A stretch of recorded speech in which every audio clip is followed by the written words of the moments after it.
पतंजलि ऋषि का काल क्या था? किस काल में वो हुए? किसी को पता है?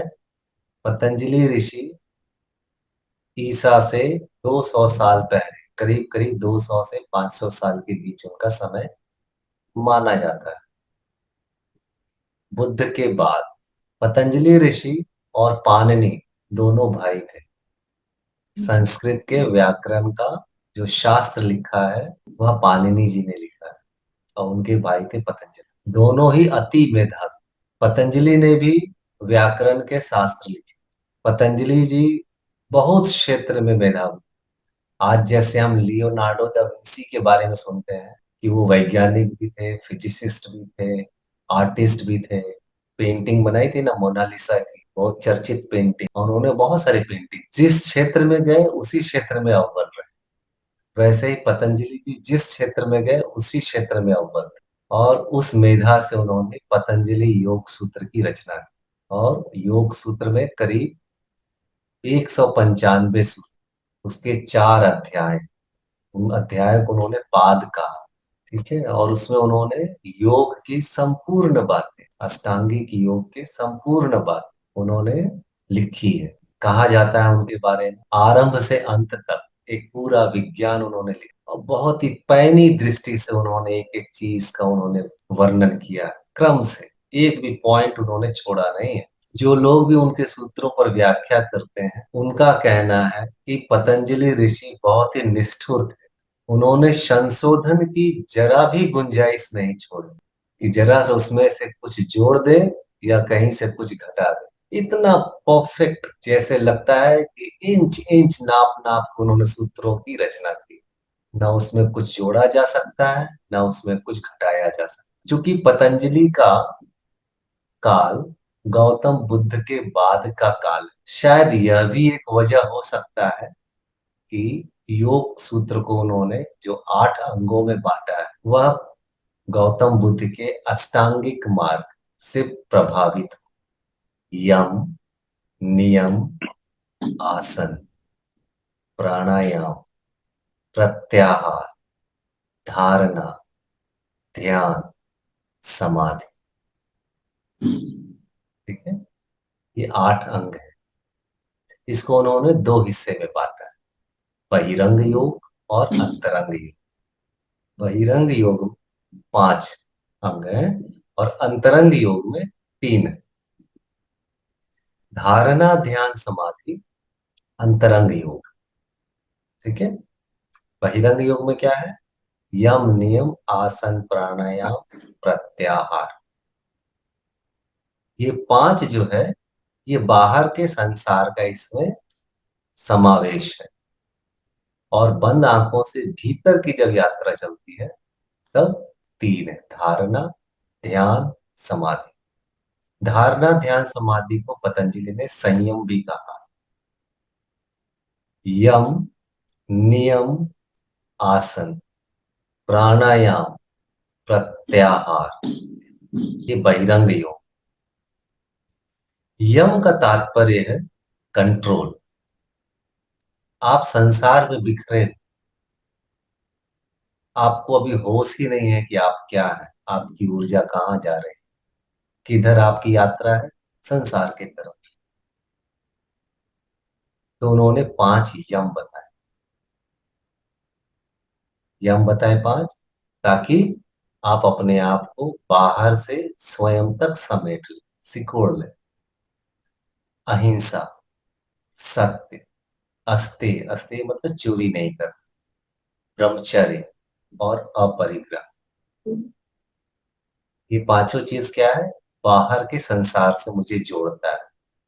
इसको कैसे परिष्कृत करना है, इसको कैसे ठीक करना है, ताकि आप अपने केंद्र में वापस आ सके। दूसरा वो बताते हैं नियम। अब थोड़ा नियम पूर्वक चलो, एक डिसिप्लिन बनाओ अपने लिए। 5 नियम उन्होंने बताए। 5 नियम क्या है? 5 नियम है शौच, संतोष, तप, स्वाध्याय और ईश्वर प्रणिधान। ये 5 जो नियम है इससे क्या होगा? पहले में यम था, बाहर से जो संबंध है वो आपका हार्मनी में हो जाए, ताकि आप सेंटर्ड हो जाए। दूसरा है नियम, आप डिसिप्लिन में आ जाए, ताकि आपकी जो ऊर्जा जो है सेंटर्ड हो जाए और अच्छे से। और आप आसन करने के लिए, स्थिर होने के लिए आप राजी हो जाए भीतर, शरीर की थोड़ी शुद्धि हो जाए, परिष्कार हो जाए, बेचैनी फिर नहीं होगी। इसके बाद है आसन। आसन का मतलब, अब किसी एक स्थिति में आप स्थिरता पूर्वक बैठ जाए, स्थिर हो जाए, शरीर अब आपको परेशान ना करे। तो इसके लिए शरीर और उसके मांसपेशियों को, उसके जोड़ों को मृदु बना दे, सौम्य बना दे, कि जब आप स्थिरता से बैठे तो शरीर स्थिर हो जाए। या इसके लिए जरूरी नहीं है कि आप खड़े हैं तो वही एक आसन है, बैठे हैं तो आसन है। उन्होंने आसन के बारे में इतना ही कहा है, स्थिरम सुखम आसनम। जिस भी स्थिति में आप सुख पूर्वक रह सके, वही आपका आसन। आसन का मतलब बैठना नहीं है, आसन का मतलब होना है, एक स्थिति में होना। पतंजलि जी ने कहा है, सुख पूर्वक स्थिरता से आप बैठे। अगर आप उसमें स्थिरता से बैठे हुए हैं और आगे की यात्रा सहजता से चल रही है, फिर वो ठीक है। लेकिन अगर आसन आगे जाकर के आपको अस्थिर कर रहा है, शरीर में कहीं दर्द हो रहा है, पेन हो रहा है, तो इसका मतलब है कि आपको आसन में कुछ परिवर्तन करने की आवश्यकता है। बाद के ऋषियों ने बहुत सारे आसनों की बात की, जैसे घेरंड संहिता है, स्वात्मा राम जी का हठ योग प्रदीपिका है, तो किसी में 32-33 आसनों की बात की है, किसी ने 15 आसनों की बात की है, कहीं कहीं 84 आसनों की बात होती है। ये आसनों की, इन 84 आसनों की या आसनों की जो वेराइटीज है, वैविध्य है, इसके बारे में पतंजलि जी ने बात नहीं की। लेकिन पतंजलि जी जो कह रहे हैं, स्थिरम सुखम आसनम, यह स्थिति एक सूत्र में तो उन्होंने कह दिया है, लेकिन यह स्थिति सदता नहीं है। इसके लिए जो बाद के ऋषियों ने, बाद के साधकों ने, योगियों ने बहुत सारे आसन खोजे कि इन सब आसनों का जब आप अभ्यास करते हैं, तो भीतर से आपका शरीर ऐसी स्थिति में होने योग्य हो जाता है। आपको सीधे सीधे कह देंगे कि आप सीढ़ी की हड्डी सीधा करके बैठ जाइए, थोड़ी देर के बाद रीढ़ की हड्डी टेढ़ी हो जाएगी, आपको पता भी नहीं चलेगा।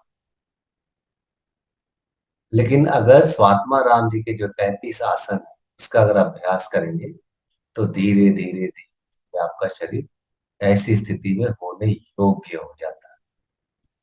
फिर बाद में घेरंड मुनि ने जो बात की है, उन आसनों का अभ्यास करने से और उच्चतर आयामों को स्पर्श करने के लिए शरीर की एक विशिष्ट स्थिति होनी चाहिए। उस स्थिति के लिए फिर विशेष आसनों की आवश्यकता पड़ती है, वे सहयोगी हैं। लेकिन जहां तक पतंजलि जी का बात है, उन्होंने एक लाइन में आसन की बात खत्म कर दी। उन्होंने इशारा कर दिया, स्थिरम सुखम आसन। इसके बाद इसके बाद वो प्राणायाम की बात करते हैं।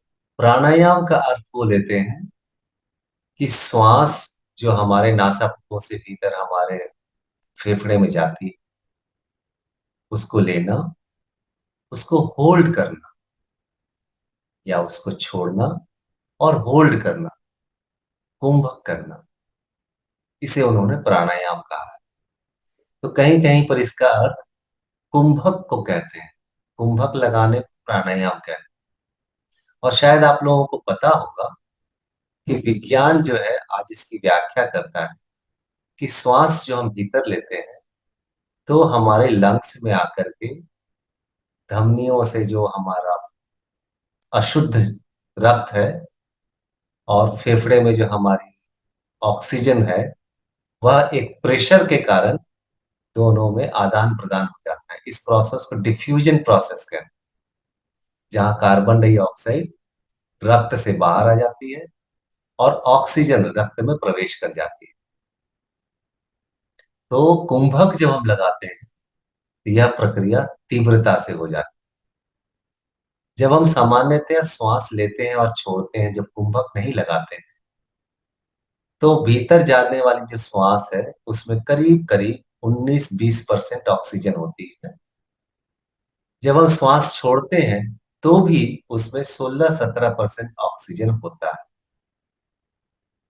लेकिन जब हम श्वास को गहरे भीतर लेते हैं और कुंभक लगा लेते हैं तो 3-4% ऑक्सीजन जो है और ज्यादा कंज्यूम कर लेता है हमारा शरीर। अर्थात बाहर जाती हुई श्वास में भी उस वक्त 11-12% ऑक्सीजन रहता है। अर्थात 7-8% ऑक्सीजन अपने श्वास का आप कंज्यूम कर लेते हैं जब आप भीतर कुंभक लगाते हैं। तो ध्यान रखें, जब आप कुंभक नहीं लगाते हैं तो 4% कंज्यूम होता है, और जब श्वास छोड़ते हैं तो, और जब आप कुंभक लगाते हैं तो करीब 8% ऑक्सीजन कंज्यूम होता है। तो कुंभक लगाने की बात पतंजलि ऋषि कहते हैं प्राणायाम का। अब कितने प्रकार के कुंभक होते हैं वो पतंजलि जी ने नहीं कहा, लेकिन बाद में स्वात्मा राम जी, हिरण्य मुनि, वेराइटीज ऑफ प्राणायाम की बात की है। इसके बाद प्रत्याहार की बात करते हैं। प्रत्याहार मतलब आपकी इंद्रियों का जो भोजन है, विषय है, उसको भीतर की तरफ मोड़ना। आहार के विरुद्ध, जैसे आंख बाहर जा रही है तो अब उसे भीतर की तरफ मोड़। प्रत्याहार भीतर के विषयों के प्रति झुकना, उसको लेके जाना। यहां तक यात्रा बाहर है विषय, यहां तक यात्रा का संबंध पदार्थ से है। यहां तक जो योग की यात्रा है वह बहिरंग योग। इसके बाद अंतरंग योग शुरू होती है। जैसा पहले बताए, अंतरंग योग में धारणा, ध्यान, समाधि। अब चित्त को, मन को एक जगह धारण करना। एक जगह धारण करना है मतलब किसी एक विषय में। मन में हजार विषय आते हैं जाते हैं दिन भर में। आज कहा जाता है करीब 60,000 विचार आते और चले जाते हैं। मुझे तो लगता है कि इससे ज्यादा जाते हैं। धारणा में चित्त को इतना स्थिर कर लेना है, बस एक विषय, और मन वही टिका हुआ धारण कर। वह चाहे बिंदु हो, प्रकाश हो, सूर्य हो, आज्ञा चक्र हो, भीतर का कोई केंद्र हो, मन को स्थिर कर। बाद में ऋषि लोग जो है उसको अलग अलग ढंग से अब विषय को बाहर भी निकाल दिए।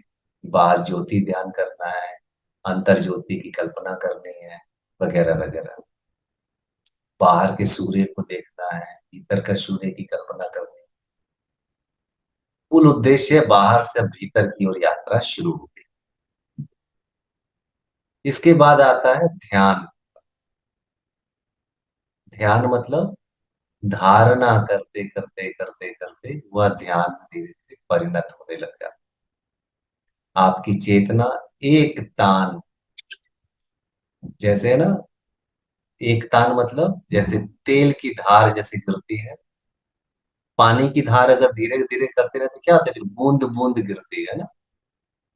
लेकिन तेल बूंद बूंद नहीं गिरती, तेल का कितना ही पतला हो, एक धार जैसे चलती रहती है। तो धारणा कैसी होगी, बूंद बूंद की तरह बार बार टूट टूट जाएगा, आपको टिकाना पड़ेगा। लेकिन जब वो एक तान की तरह चलने लग जाए तब वह ध्यान में परिणत। और फिर इसका आखिरी स्थिति है समाधि। समाधि अर्थात जहां मन खो गया, अब विषय नहीं रहा, अब भोक्ता नहीं रहा, सब कुछ जैसे समाप्त, शून्य। वह अनुभव समाधि का अनुभव। फिर उन्होंने बहुत भेद बताए हैं समाधि। संप्रज्ञात समाधि, असंप्रज्ञात समाधि, सविचार समाधि, निर्विचार समाधि, सविकल्प समाधि, निर्विकल्प समाधि। 6 प्रकार की समाधि। बारे में उन्होंने बात की। तो 8 अंग उन्होंने बनाए हैं पूरे योग की यात्रा के लिए। यम, नियम, आसन, प्राणायाम, प्रत्याहार, धारणा, ध्यान और समाधि। शुरू के 5 अंग बहिरंग योग कहलाते हैं और आखिरी के 3 अंग अंतरंग योग कहलाते हैं। अंतरंग योग को संयम भी कहते हैं।